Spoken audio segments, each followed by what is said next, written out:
Hi, I'm George Peavy. I've been working at Bensonwood for about 2 years now. I'm a carpenter, job captain, and I help out with the CNC speed cut team.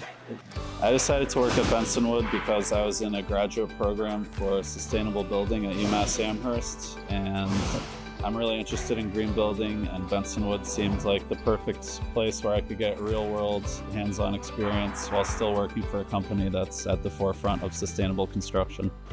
When I'm here in the shop, I'm a carpenter and I work with our team to build all of the floors, walls, and roof panels. And when I'm on the road, I'm a job captain. I lead our crews to raise the houses and I handle all of the scheduling and quality control that comes with that.